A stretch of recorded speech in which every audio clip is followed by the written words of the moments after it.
बोलिए श्री सदगुरु महाराज की जय। सच्चे दरबार भगवत प्रेमियों सभी के हृदय में बसे हुए शुद्ध परमात्मा को शुद्ध हृदय से नमस्कार, नमस्कार, नमस्कार। सभी के हृदय में बसे हुए शुद्ध परमात्मा को शुद्ध हृदय से नमस्कार, नमस्कार, नमस्कार। गीता का 18वां अध्याय चल रहा है। ब्राह्मण के कौन से कर्म है भगवान? मन का निग्रह करना, 2 इंद्रियों को वश में करना, 3 धर्म पालन के लिए कष्ट सहना, 4 बाहर भीतर से शुद्ध रहना, दूसरों के अपराध को क्षमा करना, शरीर मन आदि में सरलता रखना, वेद शास्त्र आदि का ज्ञान संपादन करना, यज्ञ विधि को अनुभव में लाना और परमात्मा वेद आदि में आस्तिक भाव रखना, ये ब्राह्मण के स्वाभाविक कर्म है। सबको समझ में आ गया ब्राह्मण कौन है? ब्राह्मण किसको कहा गया?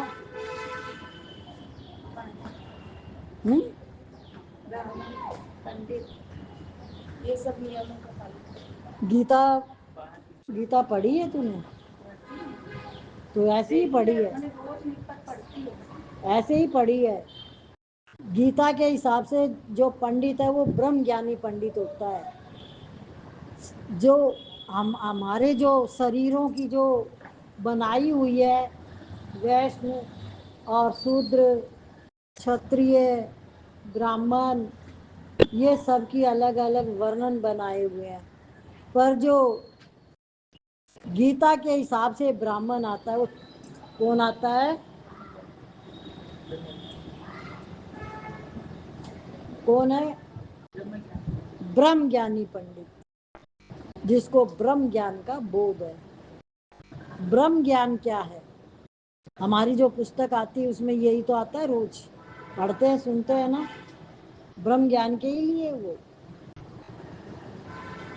तो जो ब्रह्म ज्ञान है वो देह से न्यारा, यानी उसके सारे जो बताए गए हैं, बाहर भीतर से शुद्धि, बाहर की शुद्धि क्या है, भीतर की शुद्धि क्या है, क्या हम जानते हैं? सब अध्ययन करते हैं गीता का या रामायण का। क्षत्रिय के कौन से कर्म है? शूरवीरता, तेज, धैर्य, प्रजा के संचालन आदि की विशेष चतुरता, युद्ध में कभी पीठ न दिखाना, दान देना और शासन करने का भाव, ये क्षत्रियों के स्वाभाविक कर्म है। वैश्य के कर्म कौन से हैं? खेती करना, गांव की रक्षा करना और शुद्ध व्यापार करना, ये वैश्य के स्वाभाविक कर्म है। शूद्र के कौन से कर्म है? चारों वर्णों की सेवा करना, यह शूद्र का स्वाभाविक कर्म है। अपने अपने स्वाभाविक कर्मों को करने से क्या होगा भगवान? अपने अपने स्वाभाविक कर्मों में निष्काम भाव से तत्परता पूर्वक लगा हुआ मनुष्य परमात्मा को प्राप्त कर लेता है। जो सरलता से भी जीवन जीता है, सरलता समझते हो, जिसके अंदर संसार के प्रति कोई भी राग द्वेष इच्छा कामना लोभ मोह नहीं, सरलता है उसमें, वो भी भगवान को पा सकता है। जो हमारे जो कर्म है वो क्या है? कर्म कैसे बनते हैं, कर्म क्यों करते हैं हम? एक कर्म स्वाभाविक होता है, एक कर्म हम जान करके करते हैं। तो जो स्वाभाविक कर्म है, निमित्त कर्म है, वो शरीर निर्वाह के लिए होते हैं। जैसे भोजन बनाना, घूमना, ये सब व्यवहार में बातें भी करना और उसमें किसी की निंदा स्तुति न करना। ऐसे संसार में जब जीवित है मनुष्य, जिसके प्राण है शरीर में, उसका जो व्यवहार है वो इन चारों वर्णों के हिसाब से होना चाहिए। अपने स्वाभाविक कर्मों में लगा हुआ मनुष्य जिस प्रकार परमात्मा को प्राप्त होता है, उस प्रकार को तुम मुझसे सुन। जिस परमात्मा से संपूर्ण संसार पैदा हुआ है और जिससे यह संपूर्ण संसार व्यापक है, उस परमात्मा का अपने कर्मों के द्वारा पूजन करके मनुष्य सिद्धि को, परमात्मा को प्राप्त हो जाता है। कितना सरल कर दिया कि परमात्मा को संपूर्ण संसार पैदा, जो संसार है वो परमात्मा ने ही धारण किया हुआ है और परमात्मा इससे अलग बताया गया तो वो अलग का अर्थ होता है। जैसे सूरज पूरी प्रकृति पृथ्वी का संचालन करता है, फिर भी प्रकृति से उसका कोई संबंध नहीं, वो जुड़ा हुआ नहीं है उससे, दूर है। कितनी दूर है, पर काम उसके बिना पृथ्वी का एक भी नहीं हो सकता। ऐसे ही परमात्मा निर्लेप, असंग, शरीर धारण किया हुआ है, पर शरीर परमात्मा नहीं है। शरीर प्रकृति का ही है। किसका है? प्रकृति। अपने स्वाभाविक कर्मों में लगा हुआ मनुष्य जिस प्रकार परमात्मा को प्राप्त होता है, उस प्रकार को तुम मुझसे सुन। जिस परमात्मा से संपूर्ण संसार पैदा हुआ है और जिससे यह संपूर्ण संसार प्राप्त है, उस परमात्मा का अपने कर्मों के द्वारा पूजन करके मनुष्य सिद्धि को, परमात्मा को प्राप्त हो जाता है। अपने कर्मों का अनुष्ठान क्यों करें भगवान? भैया, जिसका अपने लिए निषेध किया हुआ गया है, परंतु उसमें बहुत से गुण हैं।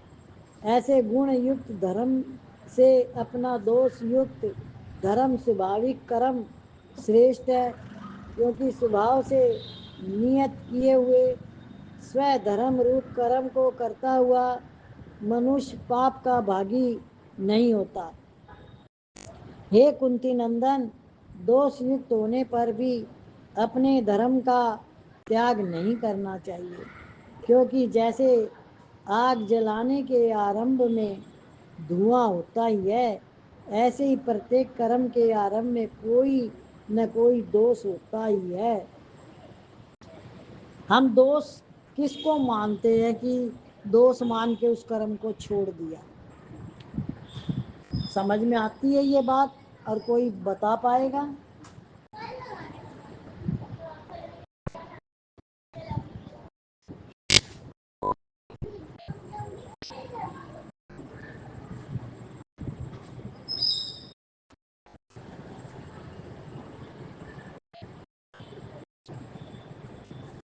उस कर्म सिद्धि को प्राप्त करने का क्या कर्म है? अंतकरण की शुद्धि रूप सिद्धि को प्राप्त हुआ मनुष्य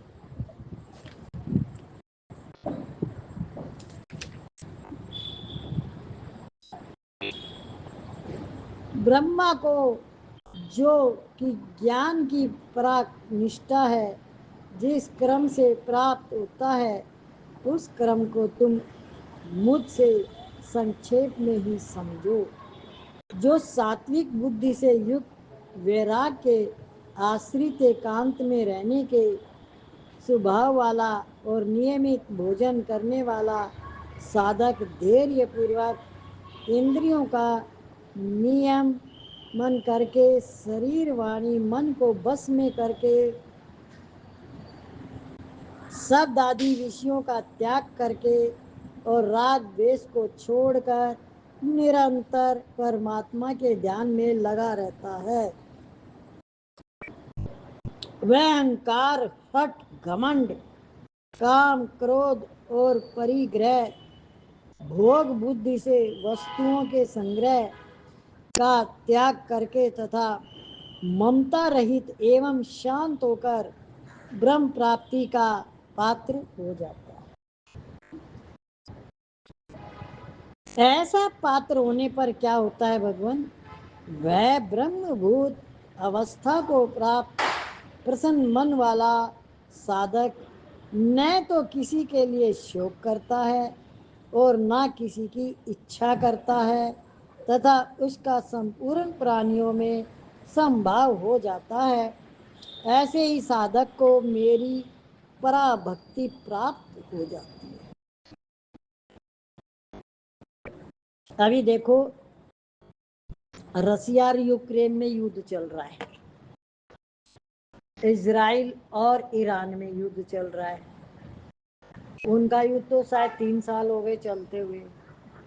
क्या कितने अच्छा सुंदर शहर बने हुए थे, कितना सुंदर बने हुई थी बिल्डिंगे। मेरे को मोबाइल में किसी ने डाला था तो मैंने देखा, क्या हालत कर दी। और आखिर मिलेगा क्या? अंत में क्या मिलेगा? लड़ाई का परिणाम क्या होता है?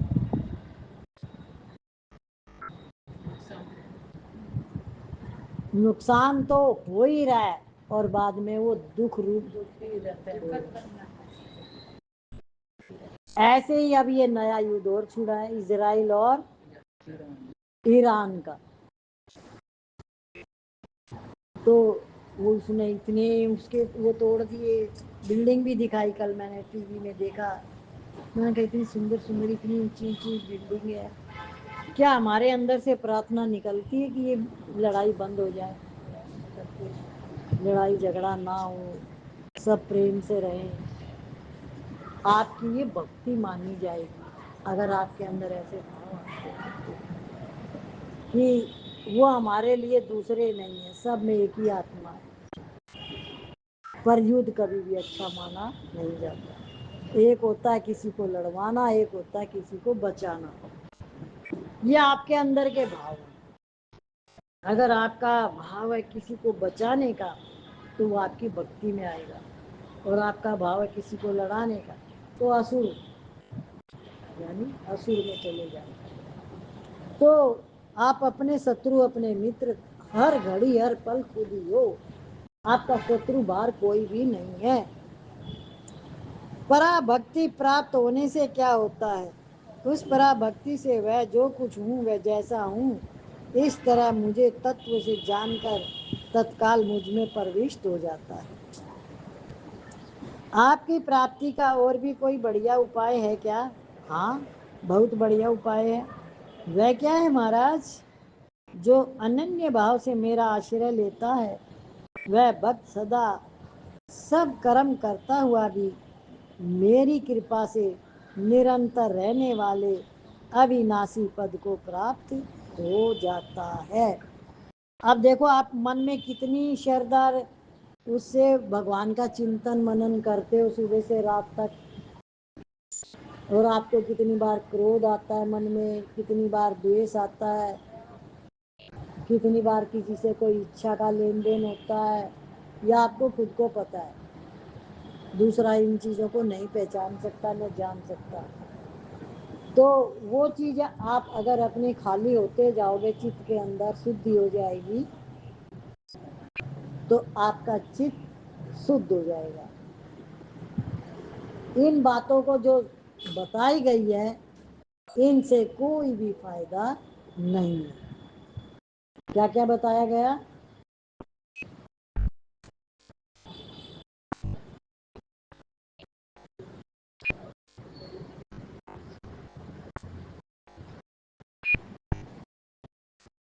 क्या सुना?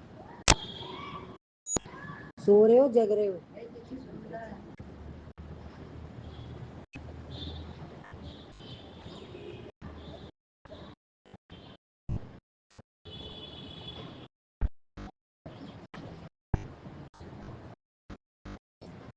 तो मुझे क्या करना चाहिए? भैया तू केवल मेरे परायण होकर संपूर्ण कर्मों को चित्त से मेरे अर्पण कर दे, अर्थात संपूर्ण कर्म पदार्थ आदि से अपनापन हटा ले और तू समता को धारण करके निरंतर मुझ में मन वाला हो जा।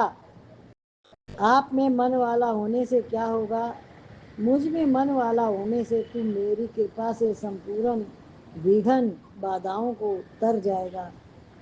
परंतु अगर तू अहंकार के कारण मेरी बात नहीं मानेगा तो मेरा पतन हो जाएगा। पतन कैसे होगा? अहंकार का आश्रय लेकर तूने युद्ध न करने का जो निश्चय किया है, तेरा वह निश्चय झूठा है, क्योंकि तेरा क्षत्रिय स्वभाव तुझे युद्ध में लगा ही देगा। हे कुंती नंदन, अपने स्वभावजन कर्म से बंधा हुआ तू मोह के कारण जो युद्ध नहीं करना चाहता, उसको तू क्षत्रिय स्वभाव के परवश होकर करेगा। वह क्षत्रिय स्वभाव कैसा युद्ध रूप कर्म कराएगा महाराज? हे अर्जुन, अंतर्यामी ईश्वर संपूर्ण प्राणियों के हृदय में स्थित है। वह अपनी माया से शरीर रूपी यंत्र पर आरूढ़ हुए संपूर्ण प्राणियों को उनके स्वभाव के अनुसार घुमाता है। इस परवस्था से निकलने का उपाय है क्या? हे भरतवंशी अर्जुन, तू सर्वभाव से उस अंतर्यामी ईश्वर की ही शरण में चला जा। उसकी कृपा से तुझे संसार से, कितना बढ़िया भगवान बताते हैं कि ये जो तेरा शरीर है, इस यंत्र को तू ऐसे ही भटकता रहेगा और घूमता रहेगा, इसका कुछ नहीं होने वाला। अगर आपने सही काम नहीं, सही दिशाएं नहीं पकड़ी, भगवान में मन नहीं लगाया, तो प्रकृति किसकी है? परमात्मा। चला कौन रहा है? परमात्मा। आप अपनी मनमानी करते रहो और इस यंत्र को लेके घूमते रहो, और होने वाला कुछ।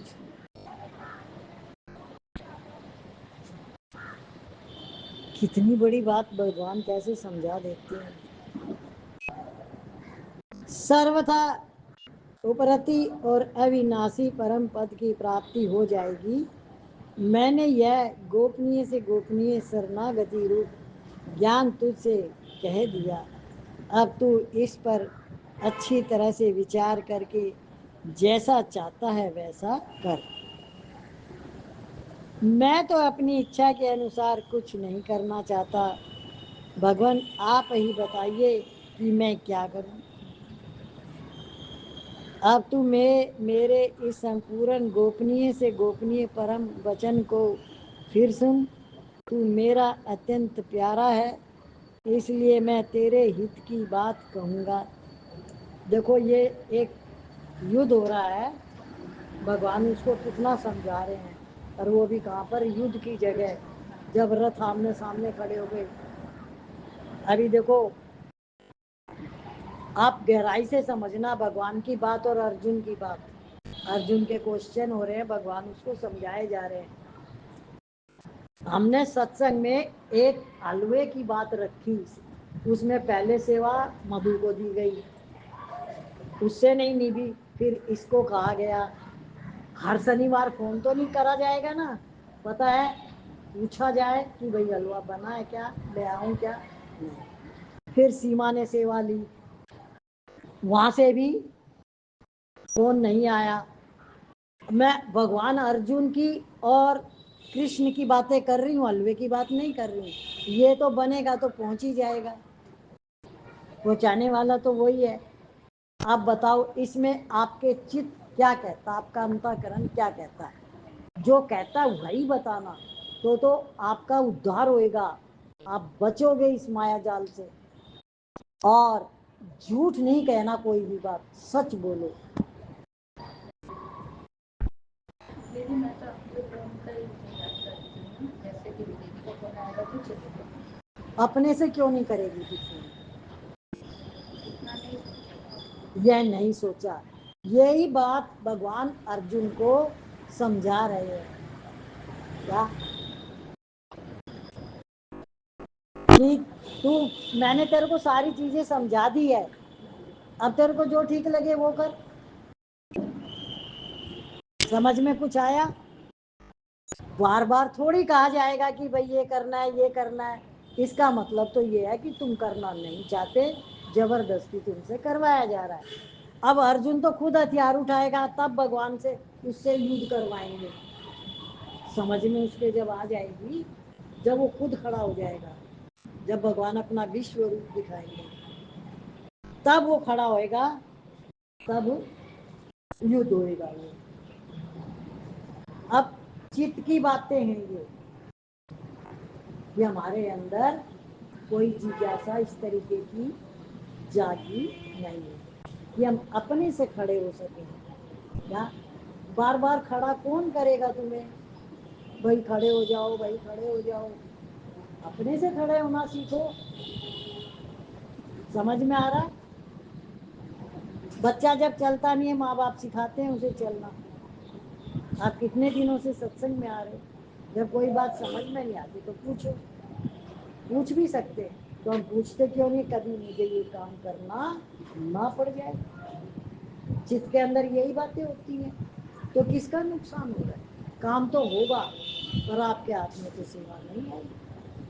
और कितनी सेवा है, कहीं दूर भी नहीं जाना, कहीं से कुछ करना भी नहीं। वो भी इसलिए मेरा सूजन आई तो मेरे से वजन उठा नहीं। वो सूजन बढ़ जाती है वजन उठाने से। समझ रहे हो? तो ये अर्जुन को भगवान समझा रहे हैं कि मैंने तेरे को सारी बात समझा दी, तेरा क्षत्रिय धर्म है। अगर तू मेरे कहने से भी नहीं लड़ेगा तो तू क्षत्रिय धर्म के आधार पे तू खड़ा हो जाएगा। तो इसलिए तो मैं कह रहा हूँ कोई तू खड़ा हो जाए। ऐसे ही हमारा जो संसार से लेन देन हिसाब किताब चलता है, उसमें हमें अपने को जगाना है, अपनी जिज्ञासा रखनी है आगे। बार बार आपको कौन समझाएगा? बार बार आपको कौन बताएगा? क्यों बताएगा? बोलो क्यों बताएगा? इसका मतलब हम खाली सुनते हैं, मनन नहीं करते, धारण नहीं करते। जब तक चित्त धारण नहीं करेगा कोई चीज को, तो हमें उसका लाभ कैसे मिलेगा? बनाने की तो किसी ने कभी कही ही नहीं कि हम आके बनाएंगे। उठाने में, वो भी कहाँ से, लिफ्ट से यहाँ तक। आज तक किसी ने नहीं काम बनाएंगे, क्योंकि मैंने किसी को बोला नहीं। कि मैंने कहा सेवा अपने आप मांगी जाती है, दी नहीं जाती। जब तक इस शरीर से कुछ होता है करो, ये शरीर मिला किस लिए? तो ये सारा जो संसार का खेल है, ये ऑटोमेटिक चलता है। मैं भी नहीं चला रही हूँ, मैं भी कुछ नहीं कर रही हूँ, ये भगवान की कृपा से हो रहा है। मैंने हमेशा एक ही बात महाराज जी के आगे रखी है, इस शरीर को चलाते रहना, और करने वाले आप ही हो। मैं तो निमित्त हूँ, निमित्त भी आपने बना रखा है। तो कौन कर रहा है? महाराज जी कर रहे हैं। कौन लेके आता है? महाराज जी लेके आते हैं। मैं तो वैसे ही सारे काम महाराज जी करते हैं। मैं खाली अर्जुन कृष्ण की बातें हो रही है, उस बेस पे ये बात बताई गई है कि हमारा चित्त कहाँ है, क्या कहना चाह रहा है वो। हमें अंदर से जिज्ञासा है कि नहीं है किसी चीज की? समझ में आ गया? तो इसी तरह संसार में आप खुद के घर में भी आप फिर स्वार्थ के हिसाब से रहते हो या मोह के हिसाब से रहते हो।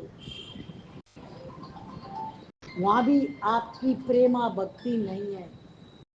प्रेमा भक्ति होगी तो सब जगह होगी, और मोह की होगी या कि स्वार्थ की होगी तो वो भी सब जगह होगी। अब आप अपना खाता खुद जांचे कि गृहस्थी में रहते हुए आप किस तरह से रह रहे हैं। परिवार से आपका प्रेम है कि मोह है कि कोई इच्छाएं हैं? क्योंकि हमारा मन स्वार्थी है।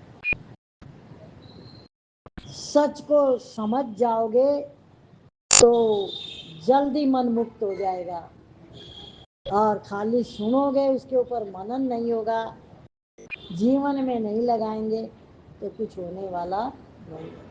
फिर वही है, ऊपरी ज्ञान ऊपर ऊपर ही याद रहता, अंदर नहीं जाता। जब बच्चे परीक्षा देते हैं तो उसको जो बिल्कुल जिज्ञासु समझदार होते हैं वो अर्थ समझ के जाते हैं, पढ़ाई करने में अर्थ समझते हैं। वो पेपर दे के आते हैं तो उनके 98, 99, 96 नंबर आते हैं।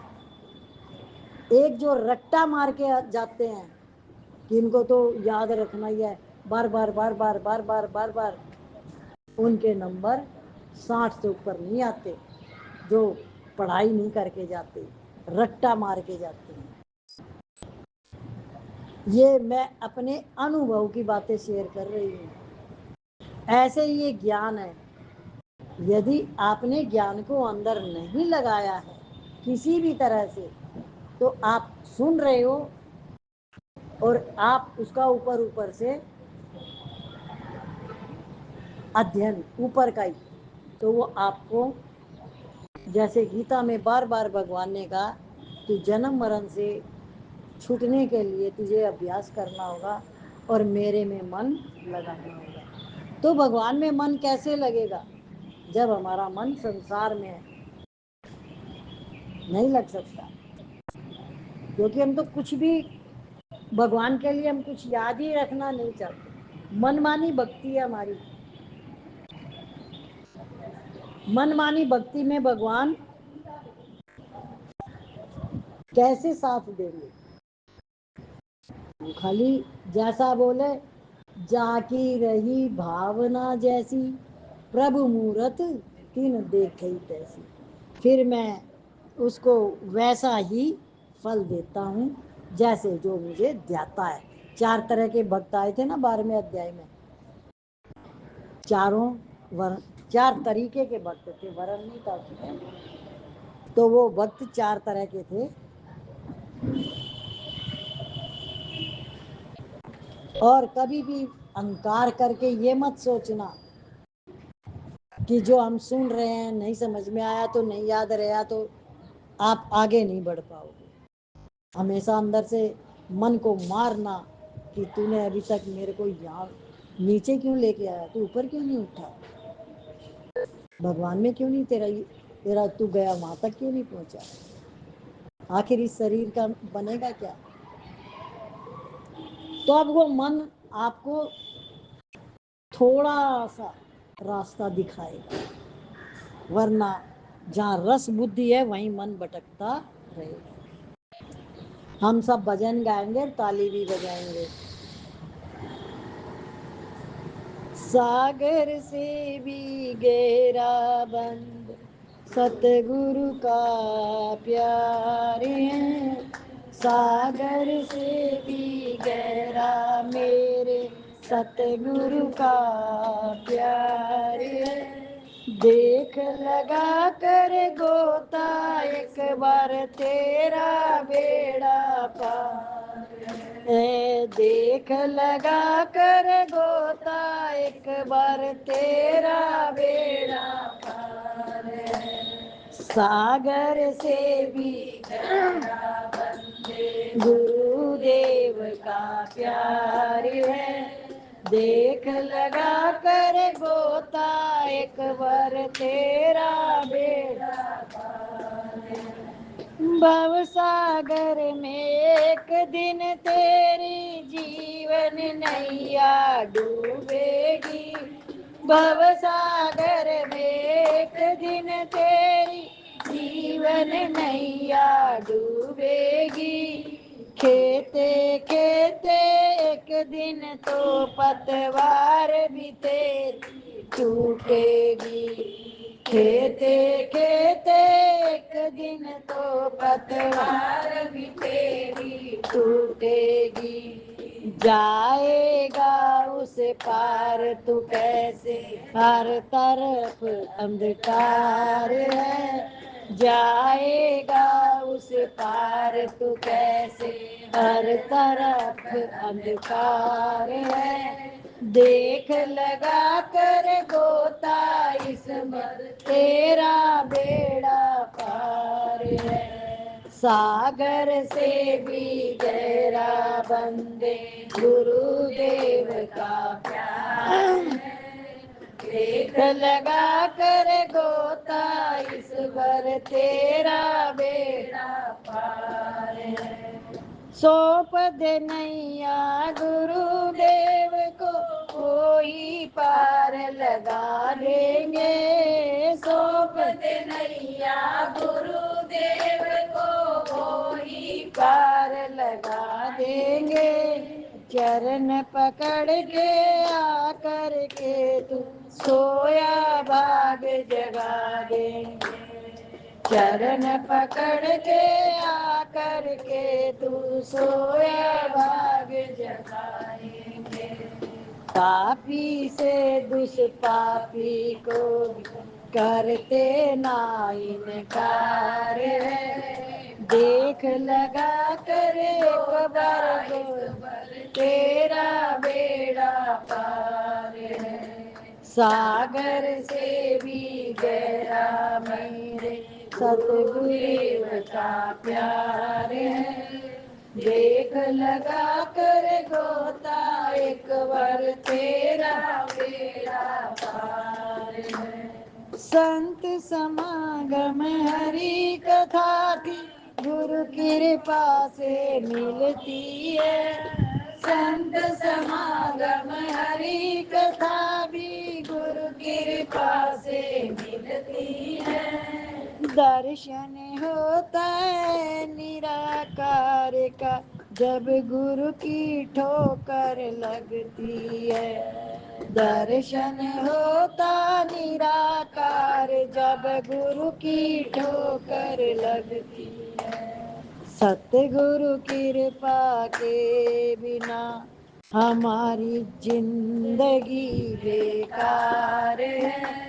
देख लगा कर गोता एक बार तेरा बेड़ा पार है।